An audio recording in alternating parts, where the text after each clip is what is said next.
baiknya kita berdoa terlebih dahulu. Saya mau satu orang untuk memimpin doa. Ya, silakan. Sebelum mulai pelajaran kita berdoa dulu, berdoa sesuai masing-masing.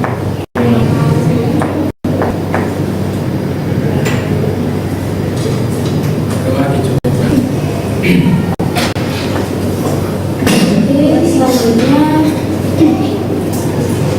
Jadi di sini saya menggantikan Bu Nabila karena kemarin Bu Nabila itu habis dimutasi ke sekolah lain.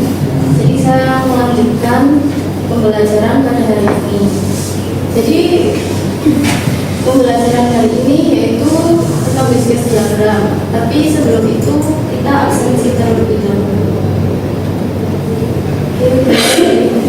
Iya, Mbak.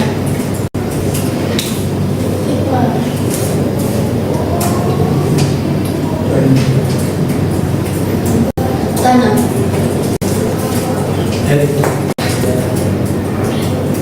Ada.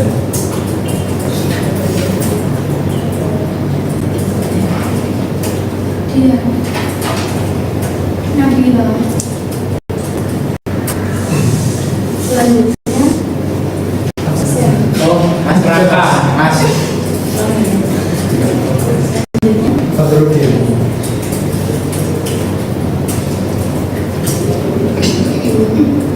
Masa saya berarti hari ini? Kalau tidak Ada yang tahu nggak bisnis diagram itu apa? belum tahu. Kurang tahu.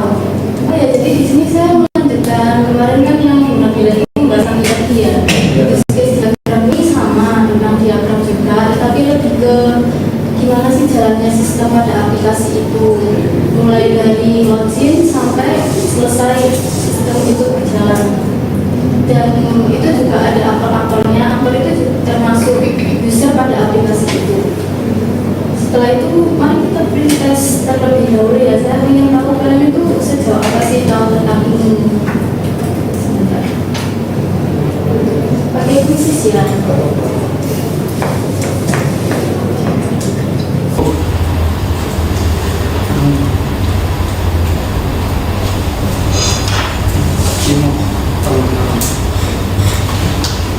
Ini ya untuk ID join kuisisnya. Ya, benar ya, Bu. Bukan enggak.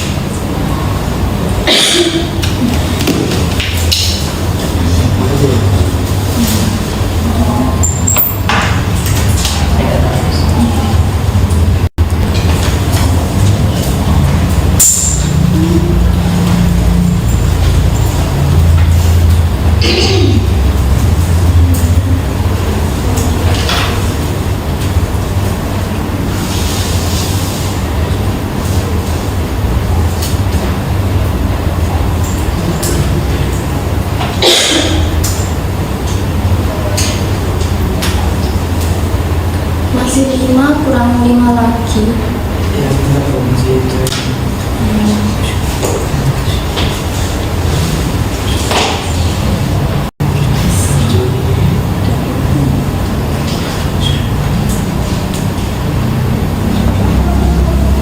Oke, sudah join semua ya.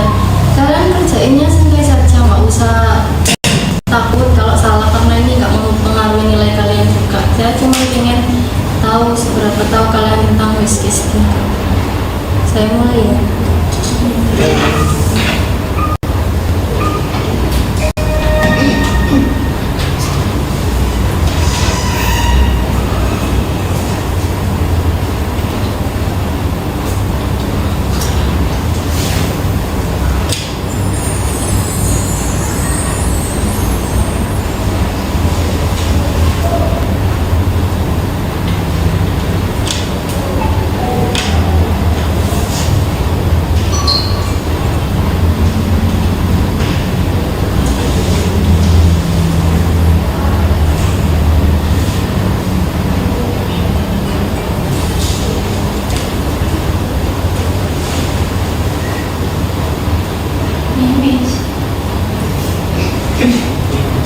Mas Raka pintar sekali ya, belum pernah mempelajari ini tapi sudah bisa. Siapa? Koki. Oh, sekarang kan udah belajar di rumah. Anaknya gratis. Oh iya.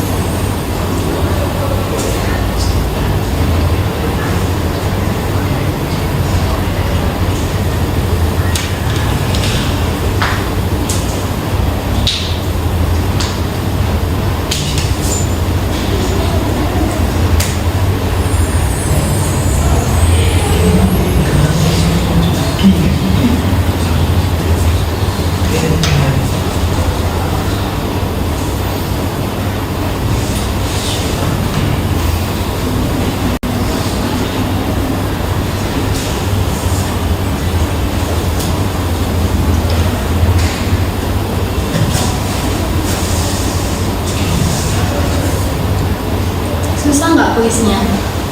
Agak susah. Iya ya kalian. Oh, iya.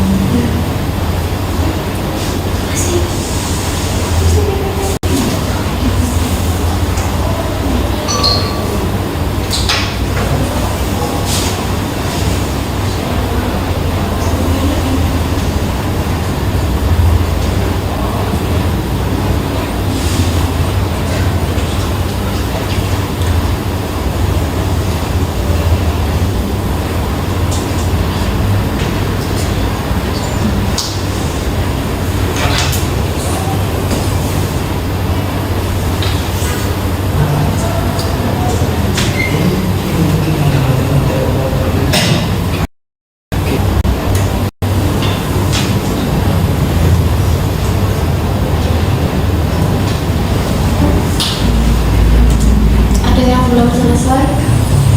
Belum.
Sudah selesai semua? Sudah. Mas Fakhrudin sudah? Belum, masih kurang Iya.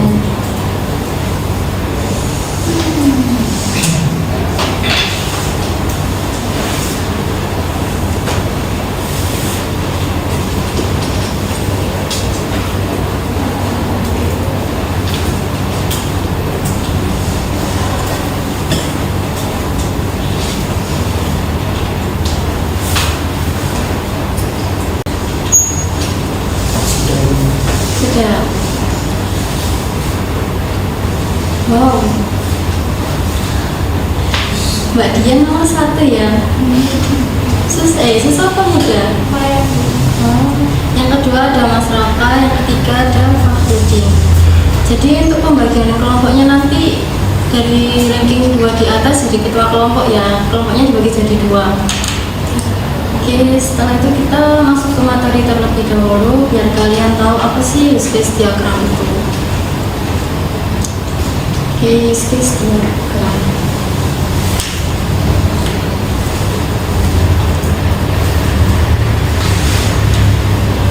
Apa itu use case diagram? Use case diagram adalah salah satu jenis diagram dalam Unified Modeling Language (UML) yang digunakan untuk menggambarkan interaksi antara pengguna dan fungsi-fungsi utama yang disediakan oleh sistem. Jadi itu adalah user dan use case itu sistem dari sebuah aplikasi itu tadi. Oke, selanjutnya tujuan dari use case diagram menggambarkan interaksi antara pengguna dan sistem, menjadi dasar untuk perancangan sistem, mengidentifikasi kebutuhan fungsional sistem, dan mendukung dokumentasi sistem. Selanjutnya di sini ada komponen utama, yaitu ada aktor, use case, dan relasi. Aktor sendiri entitas eksternal yang berinteraksi dengan sistem, manusia, sistem lain, organisasi. Contoh, siswa, admin, petugas perpustakaan. Selanjutnya use case. Use case layanan atau fungsi yang disediakan oleh sistem untuk aktor. Jadi use case ini berjalannya suatu sistem pada aplikasi itu. Nanti saya akan kasih contoh juga. Contohnya yaitu seperti login, meminjam buku, dan mencetak laporan. Ini contoh sederhananya. Setelah itu relasi association, hubungan antara aktor dan use case. Input satu use case selalu menyertakan use case lain. Yang ketiga, extend. Satu use case mungkin menyertakan use case lain tergantung kondisi. Jadi extend ini ibaratnya kayak optional gitu dalam sistem aplikasi. Di sini ada simbol-simbolnya. Aktor disimbolkannya sebagai statement, use case association, pengukur antara aktor dan use case yaitu garis lurus, input putus plus panah, sistem sama seperti input, sistem segi panjang. Langkah-langkah untuk membuat use case sendiri, pertama kita harus mengidentifikasi aktor terlebih dahulu. Ada yang tahu nggak aktor itu apa? Ya, orang benar, bisa juga benar. Jadi aktor itu entitas luar sistem yang berinteraksi langsung dengan sistem, baik untuk memberikan input maupun menerima output. Langkah-langkah untuk mengidentifikasi aktor, kita pahami dulu sistem aplikasi itu berjalannya seperti apa. Setelah itu cari tahu siapa saja yang akan memakai sistem tersebut. Maka dari itu biasanya saat kita akan membuat aplikasi, kita harus interview dengan klien kita, maunya tuh ini dipakai sama siapa. Jadi aktor itu kayak user yang memakai sistem dalam aplikasi tersebut. Setelah itu perhatikan juga sistem lain yang terhubung, buat daftar semua yang berinteraksi dengan sistem. Yang kedua, kita harus menentukan use case utama. Tujuan menentukan use case utama untuk agar kita tahu apa saja yang harus dibuat oleh sistem, kebutuhan fungsional sistem, dan yang paling penting bagi pengguna akhir. Cara menentukannya, lihat peran tiap aktor. Seperti itu. Ya, selanjutnya tentukan relasi antar aktor dan use case. Seperti yang tadi di awal sudah dijelaskan, jenis-jenisnya ada ini. Selanjutnya kelompokkan use case berdasarkan fungsinya.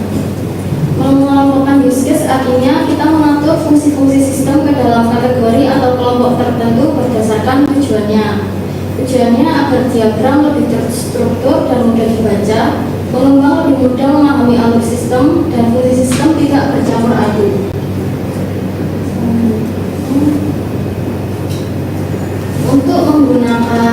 Untuk membuat use case, kita bisa menggunakan StudyML, Visual Paradigm, Drawio, dan Rigid Chart.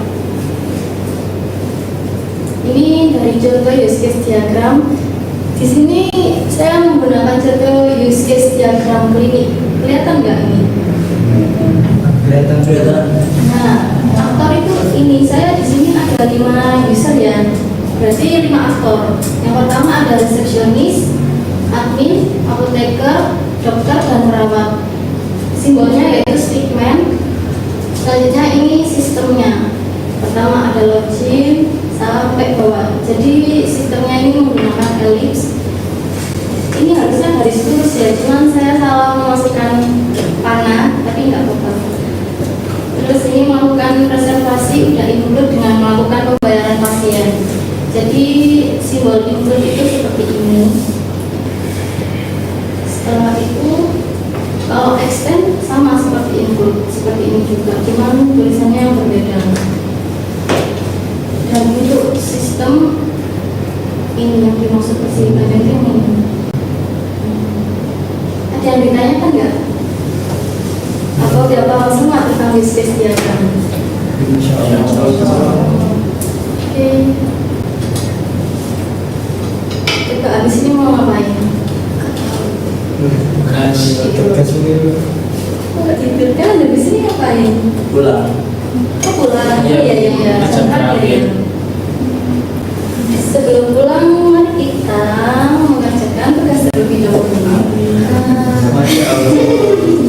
Saya akan memberi kalian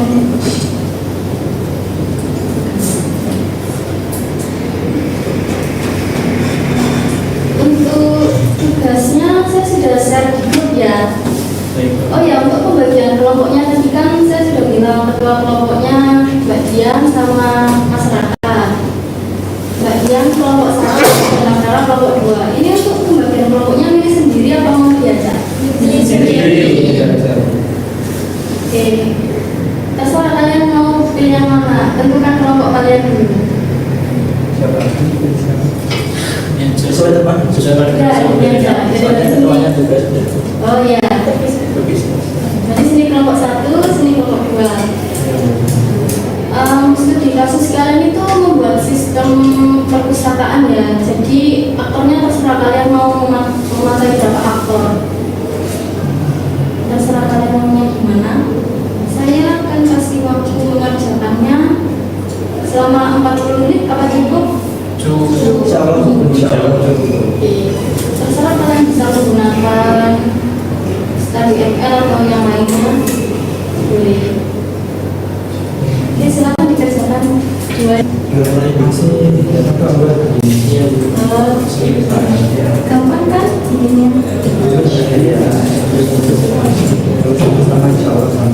Soalnya kalian siapa aja? Yang kalian Jadi siswa sama tugas perusahaan yang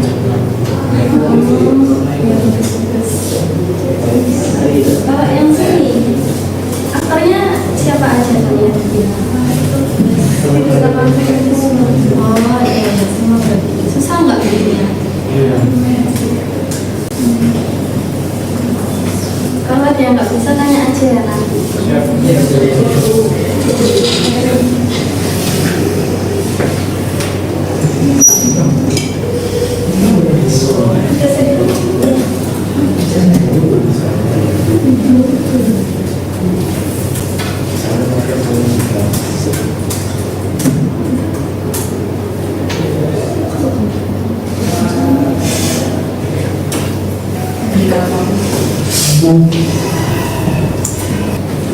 Kurang 7 menit lagi.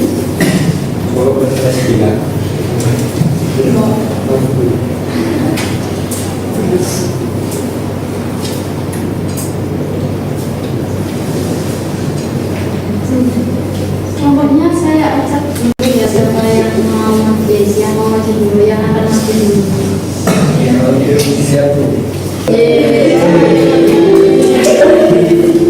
Roketnya bagian dulu. Boleh maju sekelompok aja, nggak apa-apa, dijelasin juga gimana awalnya.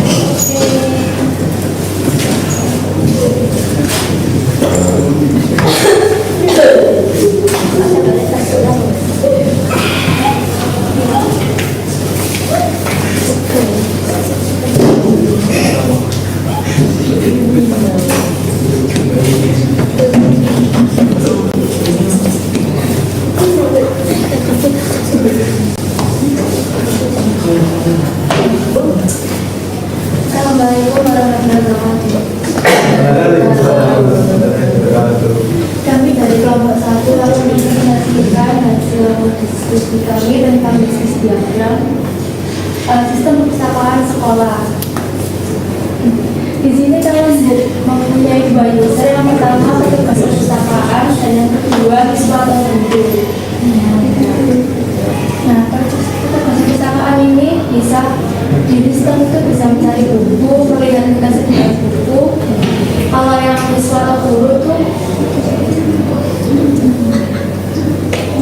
ini jadi jelasin kan dari yang siswa terlebih dahulu, tugas terlebih dahulu bagi siswa nggak apa-apa. Ya tentu satu aja itu apa? Iya baik. Itu lucu banget ya. Ada payung-payungnya, payungnya jadi. Yang siswa dulu aja. Ya yang siswa dulu aja. Siswa atau gurunya itu di sistem sekolah itu bisa menjaga buku. Nah di menjaga buku ini include dengan menerima notifikasi batas pinjamannya. Kemudian juga mengembalikan buku. Untuk pengembalian buku include langsung ke pengelola data pinjaman. Nah, ini pada perpustakaan bisa mencari buku, bisa penyediaan buku.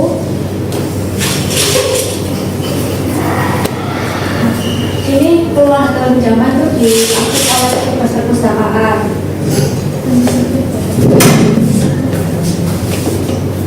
Ya, terus lalu tambah buku, edit atau hapus buku, dan kemudian terakhir itu melihat laporan pinjaman. Untuk bisnis diagramnya sih udah bener kok, udah mencakup apa studi kasus yang saya berikan seperti terima notifikasi dan lain-lain. Udah bagus untuk kelompoknya. Terima kasih. Ya, plus dulu untuk kelompok satu. Ini depan terbentuk. Sekian dari kelompok kami. Apabila ada salah kata, mohon maaf. Wassalamualaikum warahmatullahi wabarakatuh. Terima kasih ya. Selanjutnya kelompok 2.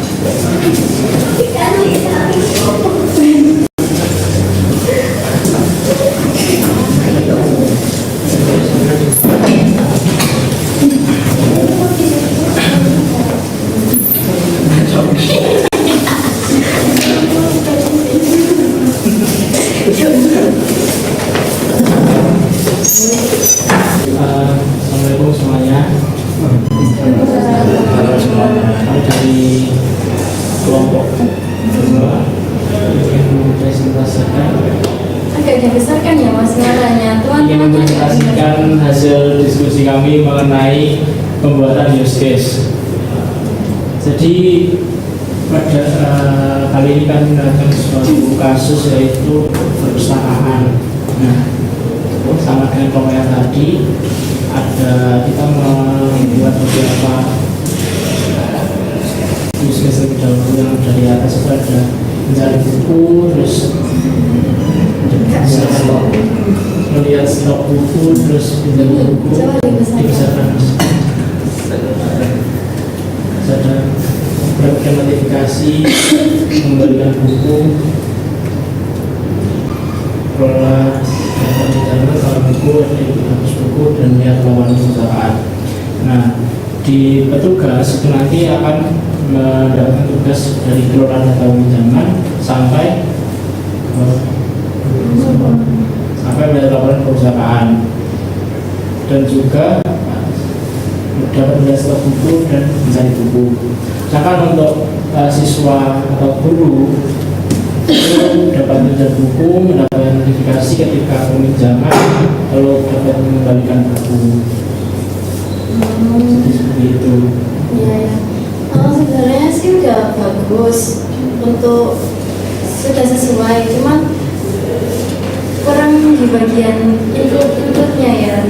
Misalnya mendapatkan notifikasi itu juga udah input sama pinjam buku. Jadi kalau kalian pinjam buku itu udah sekalian input sama notif kalau itu udah batas peminjaman gitu. Oh, berarti nyambung sih. Iya, itu udah benar sih, cuman kurang ditambahin inputnya. Oh iya, Oke, udah bagus. Silahkan ditutup. Sekian penjelasan dari kelompok kami. Bila ada kurang lebihnya mohon maaf. Terima kasih. Wassalamualaikum warahmatullahi wabarakatuh. Waalaikumsalam warahmatullahi wabarakatuh.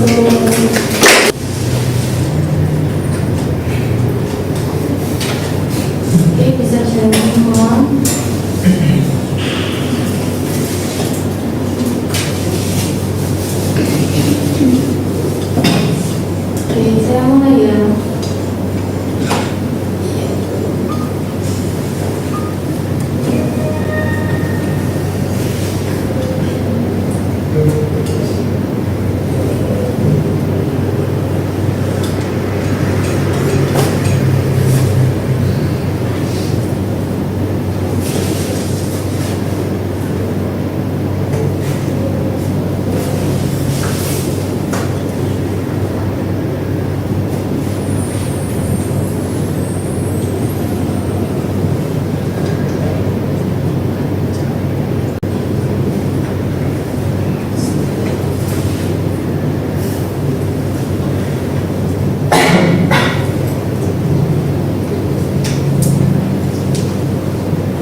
punya gitu tidak mau Mas Nanda.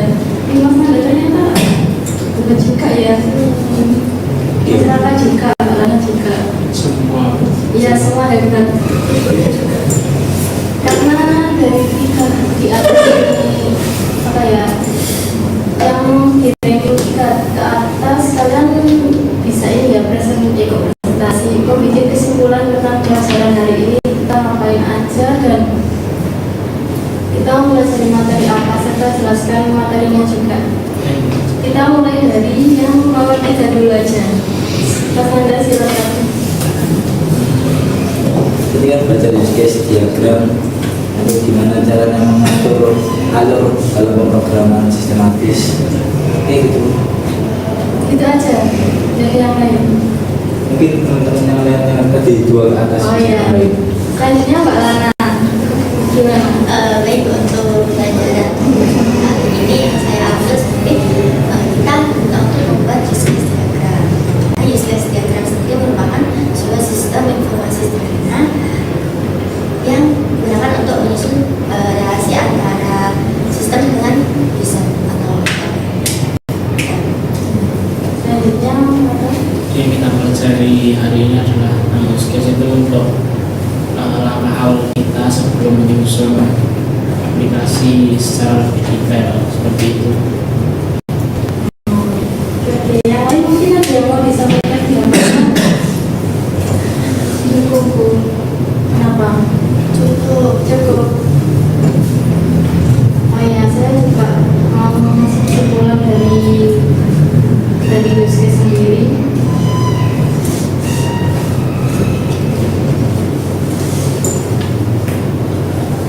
Jadi kesimpulan dari use case diagram sendiri juga diagram UML yang digunakan untuk menggambarkan interaksi antara pengguna dan sistem.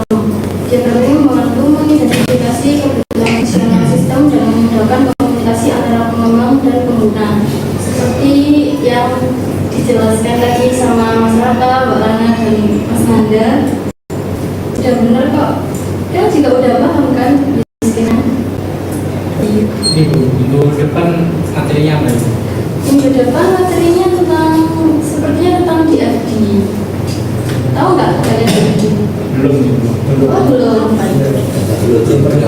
Belum tahu. Itu kayak apa ya? Hampir sama sih sama bisnis, cuman dia lebih ke alur aplikasinya. Kalau ini kan kayak fitur-fiturnya gitu. Itu sih lebih mudah juga kok. Oke, saya tutup ya pembelajaran hari ini. Terima kasih buat kalian udah mau berpartisipasi dalam pembelajaran hari ini. Dan maaf kalau saya sepertinya agak nggak jelas dan cara lebihnya mohon maaf. Saya tutup. Wassalamualaikum warahmatullahi wabarakatuh.